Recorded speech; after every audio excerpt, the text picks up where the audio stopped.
Ndewonu ụmụ nwanne m ndị Igbo, biko this our sister na-eme travel.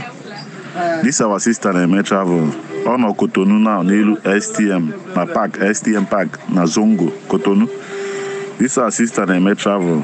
So in ID card she's from Imo State and ọ na Burkina Faso na Burkina Kobeji. So o rutere n'ebe a abịara ịba moto, so o rutezi ebe a. Unfortunately she run mad here. So ọ na-agagharị here. So no when package you're gonna police report, so no police na had HMR people. So na ha chufu na park, ha chufu tagi outside. So because ka to say ozu aka ga viral ka ma ka ga esi were esi this our sister so before bido up on road na nsogbu ga dị. Because ka to say ozu aka ma ko nwe ndị mmea afuru m ndị Imo State ebe ọ bụ na ka to say ozu ama na Burkina every aka to say ozu biko ko ulu everybody aka.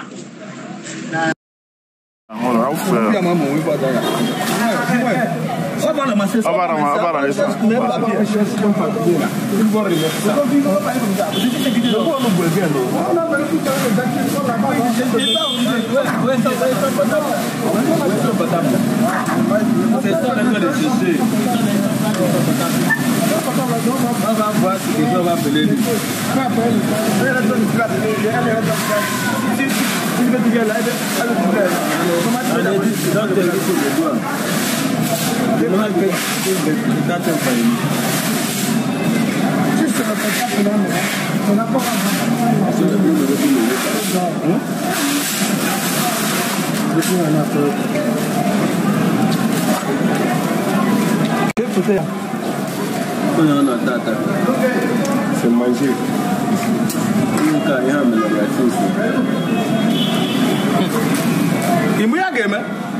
Oh, look number. I don't know what's up. What's up? So I'm doing it.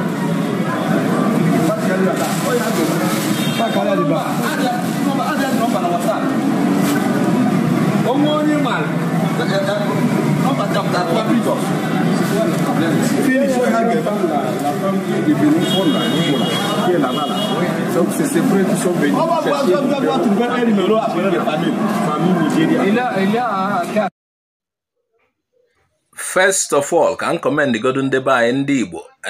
Ife unu na-eme na-atọ m ụtọ. Unu na-ama nwanne. First of all, m na-commend ndị be anyị ndị Igbo. Asị m na ife unu na-eme na-atọ m ụtọ. Unu ma nwanne. Asị na nwa eze efu na mba. Nwa onye Igbo efu na mba. Ọ ife ọwụ. M na-afụgasị ife na-eme ndị be anyị nwee nsogbu ụfọdụ etikọ aka, agbakọ aka, akpọnata ha. Ndị be anyị daalụ. Daalụ na afọ ife unu na-eme. Nwanne anyị nwaanyị akịta asị na ebe a na-afụ ya ọ na-eme travel. Unu na-afụ paspọtụ ya, ọ na-eme travel. Ọ na-eje Burkina Faso. Mana ọ na Cotonou ka ọ nọ. Ọ nọ na STM Park Zango ka ọ gịnị ebe a ka asị ọ nọ. Ọ na-eme travel. Ọ nọkọta ala agba ya n'ụzọ. Ana asị na onye Imo ka ọwụ. Nene ife akịta akwefo ka o si dị na screen.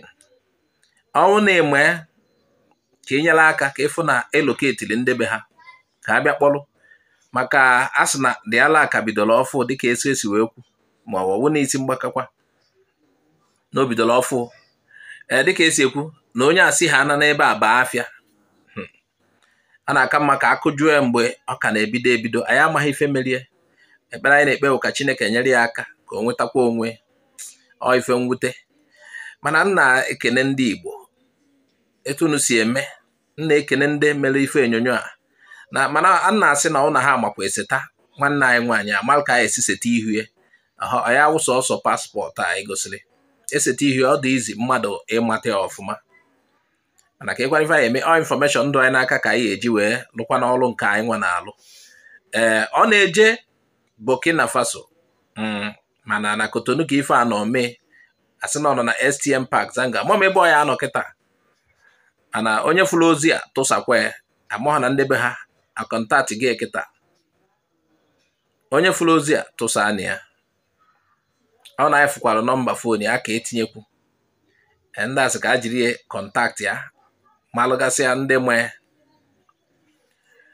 ndị be anyị ekenesie m unu ike, daalụnụ. Nna afọ ife unu mere amaka. Mgbe ọzọ na-etinye nọmba ya n'ife a na-eme, nwere onye nwere ike ịma ebe anyị nọmba unu maka unu eseta ya. So ife ozi a bikonu gbasaa na ya. Daalụkwanụ. Ebe a ka ntị ka hapụ unu, mma abịachi ya kwa n'oge adịghị anya.